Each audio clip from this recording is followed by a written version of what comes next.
Good morning friends, so welcome to the prelims booster session. आज का पहला topic है overhaul of accreditation system in India. Governance के लिए टॉपिक इंपॉर्टेंट है। तो सेंट्रल गवर्नमेंट ने प्लान किया है कि जो एक्रेडिटेशन सिस्टम है हायर एजुकेशनल इंस्टीट्यूट्स का, उसको चेंज कर लिया जाएगा। अभी जो करंट सिस्टम होता है एक्रेडिटेड या फिर नॉन एक्रेडिटेड, उसको चेंज कर दिया जाएगा। ठीक है। तो अभी करंट प्रैक्टिस जो है वो स्कोर असाइन करती है, उसके बेसिस पर ये बाइनरी सिस्टम, मतलब या तो एक्रेडिटेड हो या फिर नहीं हो, सिर्फ यही जो है वो फॉलो किया जाता है। तो ये सिस्टम कौन जो है फॉलो करवा रहा है या फिर कौन जो है ये एक्रेडिटेशन करता है, वो है national assessment and accreditation council. तो ये एक ऑटोनोमस बॉडी है यूनिवर्सिटी ग्रांट्स कमीशन की। 1994 में इसको नेशनल एजुकेशन पॉलिसी 1986 के बेसिस पर बनाया गया था। कर्नाटका सोसाइटीज़ रजिस्ट्रेशन एक्ट के अंदर ये रजिस्टर्ड है और बेंगलुरु में इसका हेडक्वार्टर है।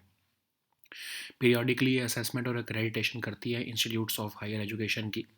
असेसमेंट का मतलब होता है परफॉर्मेंस की वैल्यूएशन करना किसी भी इंस्टीट्यूशन की। एक्रेडिटेशन का मतलब होता है सर्टिफाई करना कि हाँ, वो जो हमने परफॉर्मेंस इवेल्युएट की है उसकी क्वालिटी सही है। बेनिफिट्स क्या होते हैं अगर कोई भी इंस्टीट्यूट NAAC एक्रेडिटेड होता है तो उसको जो है of course standards of quality जो है पता लग जाते हैं कि हम मेजर हो जाते हैं उनके स्टैंडर्ड्स ऑफ क्वालिटी।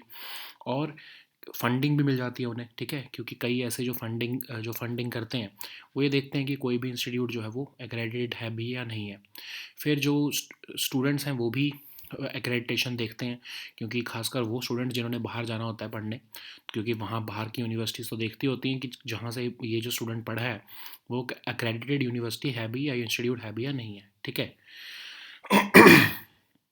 अब डॉक्टर राधाकृष्णन कमेटी ने कुछ रिकमेंडेशंस दी थी। उन्होंने कहा था कि IITs को भी NAAC की एम्बिट के अंदर ले आओ, और उसमें ये भी कहा गया था कि NAAC जो है वो अभी 8 पॉइंट ग्रेडिंग सिस्टम फॉलो कर रहा है, जिसमें कि सिर्फ या तो एक्रेडिटेड वो कह देता है एंड में या फिर नॉट एक्रेडिटेड। और अब एक सेपरेट कैटेगरी भी इंट्रोड्यूस करो, अवेटिंग एक्रेडिटेशन, मतलब वो इंस्टीट्यूट्स को भी कवर करो जो बस उस थ्रेशहोल्ड पर पहुंच चुके हैं और वो एक्रेडिटेड हो सकते हैं। ठीक है। पूरा जो प्रोसेस है उसको सिंपल करो, और टीम ऑफ एक्सपर्ट्स जो है वो उसकी क्राउड सोर्सिंग करो, मतलब कि जो है कुछ जो इंस्टीट्यूट्स की जो अक्रेडिटेशन करनी होती है जब, तो कुछ सेट ऑडियंस जैसे कि स्टूडेंट्स जो कि PhD या पोस्ट डॉक्टोरल स्कॉलर्स स्टूडेंट्स हैं उस इंस्टीट्यूट के, उनके थ्रू जो है वो एक्रेडिटेशन के लिए जो है असेसमेंट या सर्वे किया जाए। फिर नेशनल एक्रेडिटेशन काउंसिल के लिए जो है कहा गया है कि सेपरेट बॉडीज़ अलग अलग होने के बजाय NAAC ही को के अंदर ही जो है वो NIRF को भी इंक्लूड कर दिया जाए या सबसूम कर दिया जाए। जब जो न्यू सिस्टम है ऑफ कोर्स वो कैसे वर्क करेगा ये भी देखते हैं। तो ऑफ कोर्स जैसे पहले एक्रेडिटेड या फिर नॉन एक्रेडिटेड टैग होता था, अब एक और टैग आ जाएगा अवेटिंग एक्रेडिटेशन, मतलब कि कोई भी इंस्टीट्यूट जो कि सब लगभग सारी रिक्वायरमेंट्स पूरी कर रहा है पर उसको फिर भी इम्प्रूवमेंट की ज़रूरत है, उसको अवेटिंग एक्रेडिटेशन का जो है टैग मिलेगा। Maturity based accreditation, graded accreditation की भी बात की गई है, मतलब कि एक्रेडिटेशन के अंदर ही विद इन दैट सिस्टम आप लेवल्स भी लेकर आओ, मतलब जैसे 1 से लेकर 5 तक अगर आपने लेवल रखे, तो एक एक्रेडिटेड इंस्टीट्यूट भी 1 से लेकर 5 तक के लेवल को फॉलो करे। जब वो 5 के लेवल पर पहुंच जाए तो इंस्टीट्यूशन ऑफ ग्लोबल एक्सीलेंस के का टैग मिले उसे। जब वो 4 पर पहुंच जाए तो इंस्टीट्यूट ऑफ नेशनल एक्सीलेंस का टैग मिले, एंड सो ऑन। ठीक है। नेक्स्ट हम टॉपिक देखते हैं ICJ ऑर्डर अगेंस्ट इसराइल। ये टॉपिक इंटरनेशनल रिलेशंस के लिए इंपॉर्टेंट है। ICJ ने ऑर्डर किया है इसराइल को कि वो हर तरह के मेजर्स ले ताकि जिनोसाइड कन्वेंशन के जो है एक्ट्स को वो वायलेट ना करे। इसराइल को ये भी कहा गया है कि बेसिक सर्विसेज और ह्यूमैनिटेरियन असिस्टेंस जो है पैलेस्टीनियन एनक्लेव्स को पहुंचाते रहो, रुकने नहीं देना उसको। ICJ जो है एक प्रिंसिपल जुडिशल ऑर्गन है UN का। 1945 में इस्टेब्लिश किया गया था चार्टर ऑफ UN के अंदर। पीस पैलेस हेग में ये सीट है इसकी सिचुएटेड। रोल इसका क्या है? लीगल डिस्प्यूट्स को हैंडल करना स्टेट्स के बीच में, एडवाइजरी ओपिनियंस देना लीगल क्वेश्चंस पे। ICJ में 15 जजेस होते हैं जो 9 ईयर टर्म्स के लिए इलेक्ट किए जाते हैं। प्रेसिडेंट और वाइस प्रेसिडेंट जो होते हैं कोर्ट के, 3 साल के टर्म के लिए वो इलेक्ट होते हैं, और वो ऑफ कोर्स री इलेक्शन के लिए भी एलिजिबल होते हैं। ICJ के जोरिस्डिक्शन जो है वो तभी वैलिड होती है जब बोथ पार्टीज़ जो है कंसेंट करें उस पर्टिकुलर केस से रिलेटेड। और ICJ की जो जजमेंट होती है वो फाइनल और टेक्निकली बाइंडिंग होती है। ऑफ कोर्स कोई इन्फोर्स तो करा नहीं सकते वो, तो लेकिन चाहे जजमेंट फाइनल तो होती है, लेकिन ऐसा कोई प्रोविज़न नहीं है, कोई पुलिस नहीं है उनके पास कि वो अपने जजमेंट को इन्फोर्स करवा सकें। तो जेनोसाइड कन्वेंशन क्या है? ये क्राइम ऑफ जेनोसाइड को जो है वो पहली बार कोडिफाई करता है, 1951 में इसको अडॉप्ट किया गया, 1948 में इसको अडॉप्ट किया गया और 1951 से ये इफेक्टिव है। कन्वेंशन डिफाइन करता है जेनोसाइड को एज 5 एक्ट्स, कुछ जो है ग्रुप्स की किलिंग करना, सीरियस बॉडीली हार्म करना, मेंटल हार्म करना, फिजिकल डिस्ट्रिक्शन करना कुछ ग्रुप्स की, ऐसे मेजर्स करना जिससे कि बर्थ को कंट्रोल कर रहे हो, आप रोक रहे हो किसी ग्रुप में, चिल्ड्रन को ट्रांसफ़र करना एक ग्रुप से अनदर ग्रुप में, ठीक है। तो क्लेम ऑफ जेनोसाइड जो है वो सिर्फ ऐसा नहीं कि बस फिजिकल एक्ट किया तो जो है वो प्रूव हो जाएगा कि जेनोसाइड हो रहा है, स्पेसिफिक इंटेंट भी प्रूव करना होना चाहिए कि हाँ जो ये ग्रुप्स के ऊपर एक्शन हो रहा है ये इसी इंटेंशन से हो रहा है कि जेनोसाइड कमिट किया जाए, ठीक है। बैकग्राउंड क्या है इस केस का? आईसीजे में जो है साउथ अफ्रीका इसराइल को ले गया था, क्योंकि इसराइल के ऊपर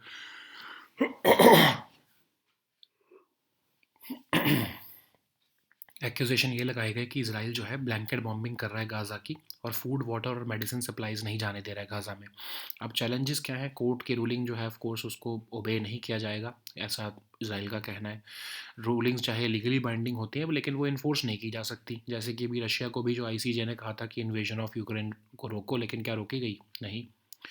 इम्पैक्ट यही है कि जो इजरायली पीएम है उन्होंने बोला कि कोई भी हमें रूलिंग या कोई भी जो है इंटरनेशनल फोर्स हमें रोक नहीं सकती है, और लेकिन ये इम्पैक्ट देखने को मिलेगा, ऑफ कोर्स ये भी डाउटफुल है, बट जो थर्ड पार्टीज़ जैसे कि यूरोप जो है जो सपोर्ट कर रहा है इसराइल को इस वॉर में, अब वो उनको थोड़ा सा दिक्कत हो सकती है क्योंकि एक आईसीजे की रूलिंग आ गई है और इसराइल के अगेंस्ट, तो ऑफ कोर्स एक मॉरल ग्राउंड्स, ऑफ कोर्स वैसे तो कोई मॉरल ग्राउंड नहीं फॉलो करते हैं यूरोप और यूएस खासकर कभी भी, बट फिर भी देखने वाला होगा कि क्या ये इस रूलिंग का इम्पैक्ट होगा या नहीं होगा।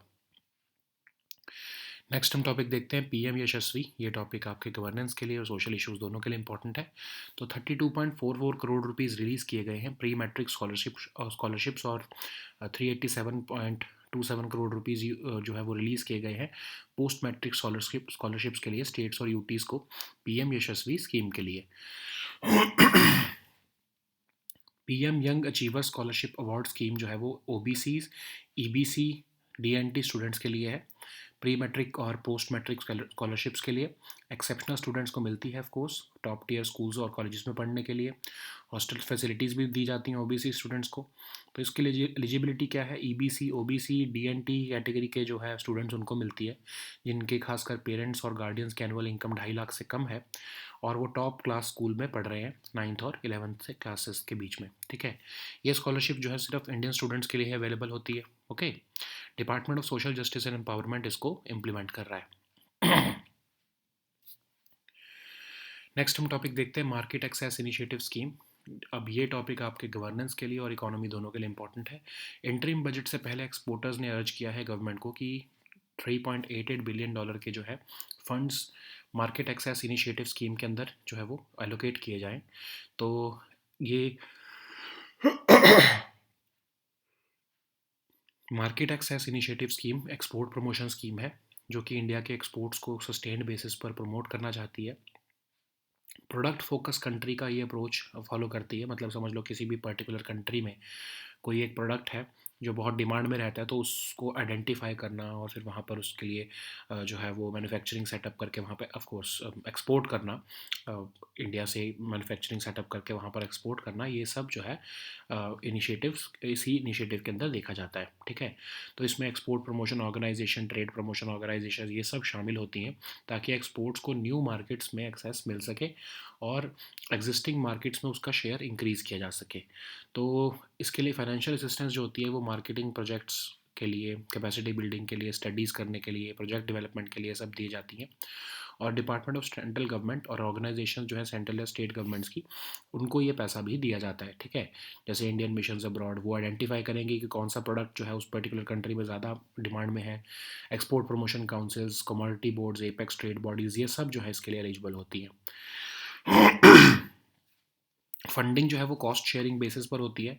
शेयरिंग पैटर्न जो है वो 65% से 50% तक का होता है, और directorate general of foreign trade जो है वो इसको इम्प्लीमेंट कर रहे हैं। ठीक है, नेक्स्ट हम टॉपिक देखते हैं solid state batteries. Science and tech के लिए टॉपिक इंपॉर्टेंट है। जापान के टोयोटा मोटर कंपनी ने बोला है कि वो next generation solid state batteries जो है अगले 3 साल में रोल आउट करेंगे, जिससे कि वो अपने ईवी की जो है व्हीकल की रेंज जो है वो डबल कर बैठेंगे। ठीक है, और जो है लोअर चार्जिंग टाइम भी रहेगा। तो सॉलिड स्टेट बैटरी क्या होती है, जिसमें कि as compare to lithium ion technology जिसमें लिक्विड इलेक्ट्रोलाइट्स यूज़ किए जाते हैं, सॉलिड स्टेट बैटरी में सॉलिड इलेक्ट्रोलाइट यूज़ किया जाता है। ठीक है, तो लिथियम आयन बैटरी और सॉलिड स्टेट बैटरी का जो कंपैरिजन है वो यहाँ पर आपको मेंशन किया गया है। तो एडवांटेजेस क्या है सॉलिड स्टेट बैटरी के? इलेक्ट्रोलाइट सॉलिड है, जिससे की वजह से जो है इलेक्ट्रिसिटी बहुत तेज़ी से मूव कर पाती है आयंस में। शॉर्टर चार्जिंग टाइम्स है, ज़्यादा पावर भी जो है as compare to lithium ion ये प्रोड्यूस कर पाएगा। सॉलिड स्टेट बैटरीज जो हैं वो हाईली स्टेबल भी होती हैं। चेंजेस इन टेम्परेचर जो है उसको भी रेजिस्टेंट होती हैं, और हाई टेम्परेचर और हाई वोल्टेज को भी एंड्योर कर लेती हैं। ठीक है, सॉलिड स्टेट बैटरीज जो है वो एक मेजर इंप्रूवमेंट है बैटरी टेक्नोलॉजी में। एक तो चार्जिंग टाइम एक्सटेंड हो जाता है, रिस्क ऑफ कैचिंग फायर भी जो है वो कम होती है as compare to lithium ion batteries. और कहा जा रहा है कि टोयोटा कह रहा है कि लगभग 1200 किलोमीटर की रेंज दे पाएंगी ये बैटरीज, और सिर्फ 10 मिनट के अंदर चार्ज हो जाएंगी। ठीक है, तो बाकी भी कंपनीज़ हैं, चाइनीज़, साउथ है, कोरियन और जापानीज़ कंपनीज़, जो सल्फाइड सॉलिड इलेक्ट्रोलाइट्स का इस्तेमाल करने को कह रही हैं। ठीक है, और एक सप्लाई चेन बनाने के जो है वो प्लान में है, जिससे कि मास प्रोडक्शन की जा सके इन सॉलिड स्टेट बैटरीज़ की। लेकिन कुछ इश्यूज़ भी हैं इससे। ठीक है, तो लॉन्ग स्टैंडिंग इश्यूज़ ये हैं कि रिपीटेड चार्जिंग और डिस्चार्जिंग से बैटरी में क्रैक डेवलप हो जाते हैं कैथोड्स और एनोड्स में, जिससे कि बैटरी परफॉर्मेंस डिग्रेड होती है। बहुत कॉस्टली है इसको बनाना और डिफ़िकल्ट भी है। एक्सट्रीमली सेंसिटिव होती हैं ये मॉइस्चर और ऑक्सीजन को भी। मैकेनिकल प्रेशर चाहिए होता है इनको इकट्ठे रखने के लिए, क्योंकि सॉलिड फॉर्म में जो है ये इलेक्ट्रोलाइट्स यूज़ हो रहे हैं इसमें, है ना। नेक्स्ट हम टॉपिक देखते हैं neglected tropical disease. Social issues के लिए टॉपिक इंपॉर्टेंट है। World neglected tropical disease day जो है वो हर साल 30 जनवरी को सेलिब्रेट किया जाता है या फिर ऑब्जर्व किया जाता है। तो इसमें ग्रुप ऑफ 20 कंडीशंस और डिसीज़ जो है जो कि ट्रॉपिकल एरियाज़ में पाई जाती हैं उनको हम रिकग्नाइज़ करते हैं।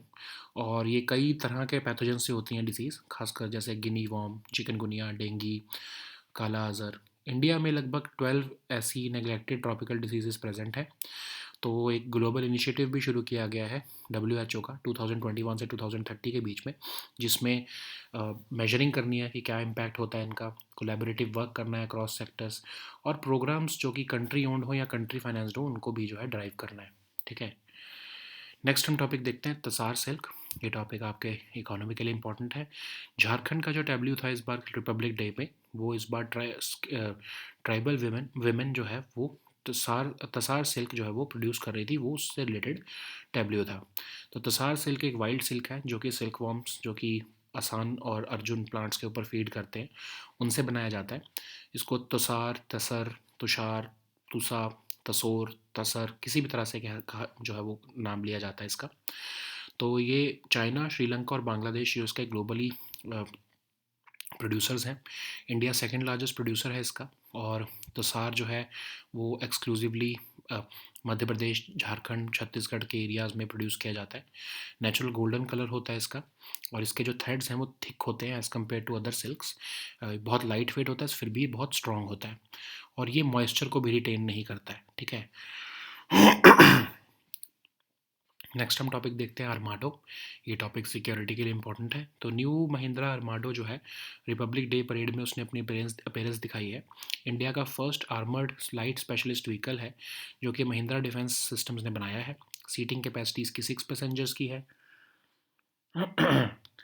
ये प्रोटेक्शन देता है अगेंस्ट आर्मर पियर्सिंग राइफल्स को ऐसे। ठीक है, तो हर तरफ से प्रोटेक्शन मिलती है, चाहे बलिस्टिक और एक्सप्लोजिव दोनों चीज़ों से प्रोटेक्शन मिलती है इसमें। ओके, नेक्स्ट हम टॉपिक देखते हैं Z plus security cover. Security के लिए ही टॉपिक इंपॉर्टेंट है।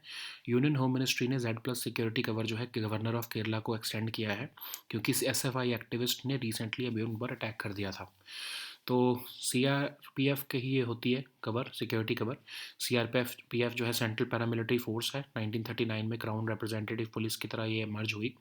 और सिक्योरिटी कैटेगरी जो है इंडिया में वो हाई रिस्क इंडिविजुअल्स को जो है वो पुलिस और लोकल गवर्नमेंट द्वारा दी जाती है, और प्राइवेट इंडिविजुअल्स भी ले सकते हैं of course, based on specific intelligence inputs home ministry देती है, ठीक है। और बाकी की कई सिक्योरिटी फोर्सेस जो वीआईपी प्रोटेक्शन में जो है शामिल हैं, वो है एसपीजी, एनएसजी, आईटीबीपी, सीआरपीएफ और सीआईएसएफ। ओके, नेक्स्ट हम टॉपिक देखते हैं ब्रह्मोस। ये टॉपिक आपके सिक्योरिटी के लिए इंपॉर्टेंट है। इंडिया जो है वो फिलीपींस को ब्रह्मोस एक्सपोर्ट करने शुरू करने वाला है। और ब्रह्मोस एक सुपरसोनिक क्रूज मिसाइल है जो लैंड, सी और एयर से जो है वो लॉन्च किया जा सकता है। ब्रह्मोस एरोस्पेस जो कि जॉइंट वेंचर है इंडिया और रशिया का, उन्होंने डेवलप किया है। 2 स्टेज मिसाइल है with solid propellant first stage और लिक्विड रैमजेट सेकंड स्टेज पे। मैक 2.8 तक की स्पीड होती है इसकी। इसका लॉन्च वेट लगभग 2200 से 3000 किलो के बीच में होता है। मैक्सिमम रेंज इसकी 400 से 500 किलोमीटर्स के बीच में है। फायर एंड फॉरगेट प्रिंसिपल पे काम करता है। इसका terminal altitude as low as 10 metres रहता है, ठीक है। इसमें स्टेल्थ टेक्नोलॉजी का इस्तेमाल किया गया है जिससे कि रडार और ये डिटेक्शन मेथड्स को जो है ये कम विजिबल होता है। और इनर्शियल नेविगेशन सिस्टम इसमें यूज़ किया जाता है ताकि शिप टारगेट्स और जो है के ऊपर या लैंड टारगेट्स के ऊपर सही से टारगेट किया जा सके। Okay, so now let us see all these topics in English.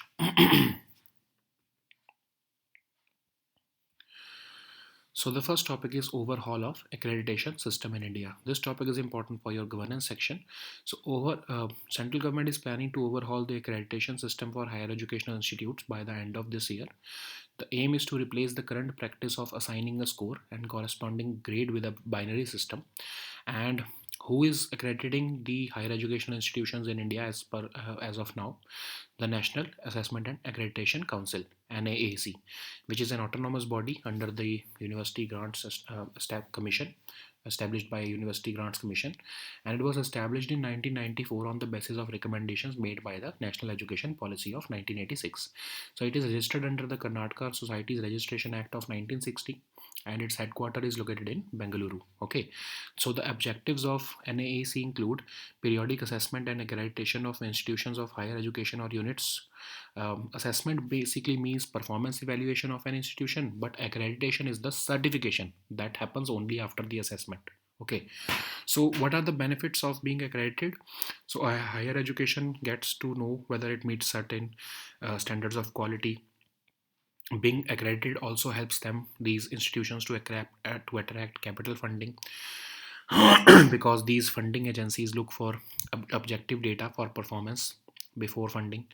NSC accreditation also helps students want to go for higher education, because higher education institutions abroad, they often look for accreditation of the institute of these students. So what are the recommendations of Dr. Radhakrishna Committee which are being implemented through this accreditation reform? So under these recommendations, IITs should be brought under the ambit of NAAC. Currently, NAAC follows an 8-point grading system, but it follows a binary trajectory. Basically, either you are accredited or you are not accredited. But now a special category or separate category is being proposed, that we should start granting awaiting accreditation category also to those institutes who are close to the threshold level of accreditation.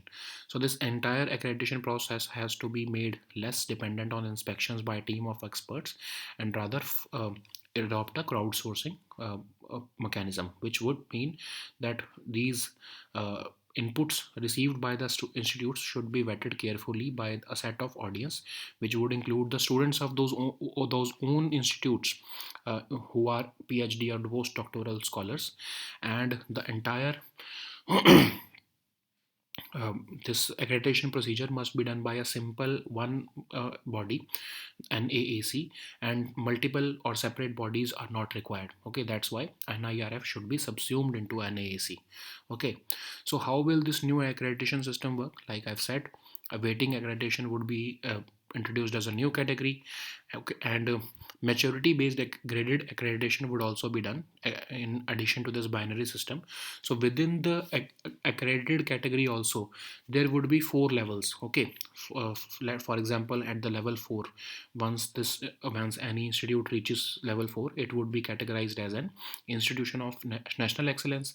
Once within this accreditation system the institute moves to level 5, it would be tagged as the institute of global excellence. Okay, so the next topic is ICJ order against Israel. This topic is important for your international relations.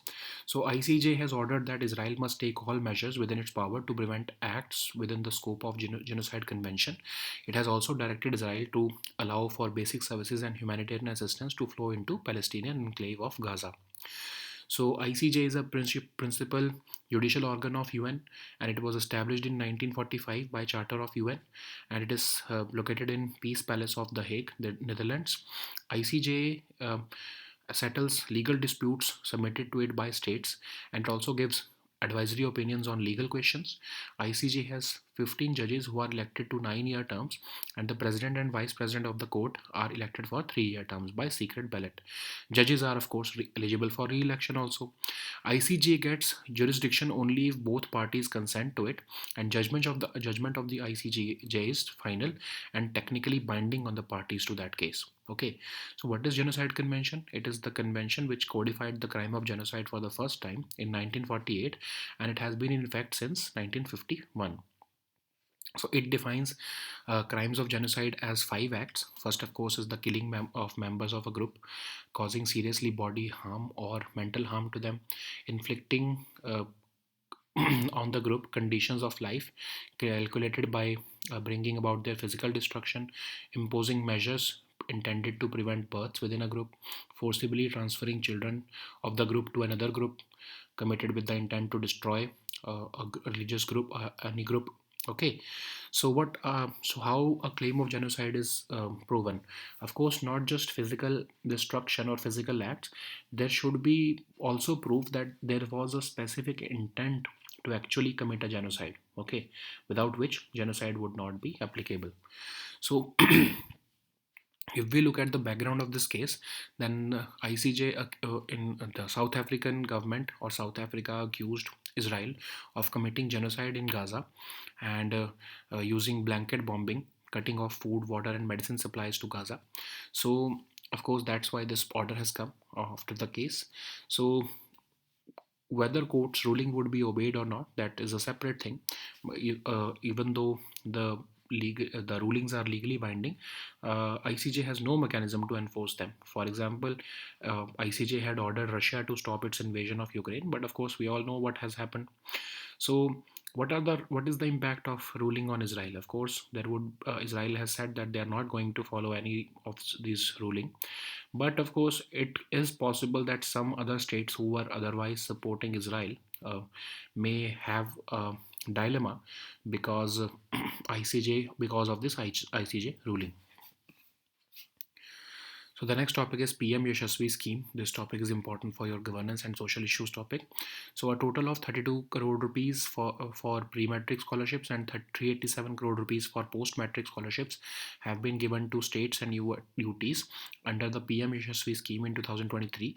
So PM Young Achiever Scholarship Award scheme is meant for OBC, EBC and DNT students to have pre-matric scholarships and post-matric scholarships for their higher education at the post matriculation or post secondary level. Okay, so exceptional students also have the opportunity to receive scholarships for top tier schools and colleges. Additionally, hostel facilities are also provided for OBC students. So students who are studying in or whose parents have or guardians have annual income not more than 2.5 lakh rupees are eligible for it. These days, students should be studying in top class school in class 9 or 11. These scholarships shall be available for students studying in India only. And which is the implementing agency? Department of Social Justice and Empowerment.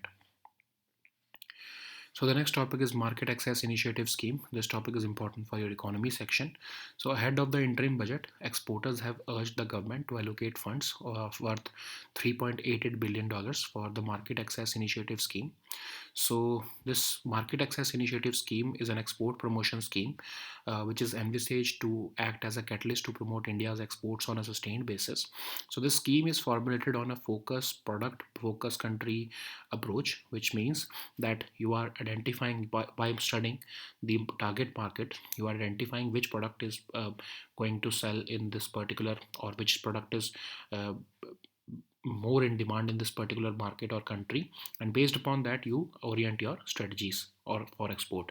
So this assistance is provided through export promotion organizations, trade promotion organizations, etc., for the enhancement of exports through accessing new markets or even increasing the share in existing markets.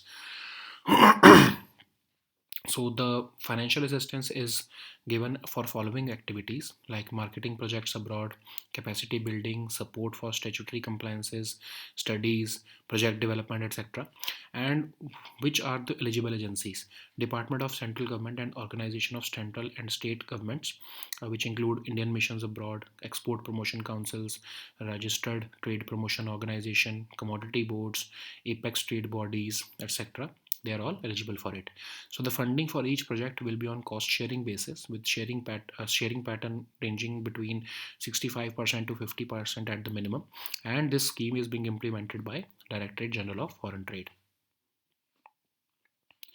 So the next topic is solid state batteries. This topic is important for your science and tech section.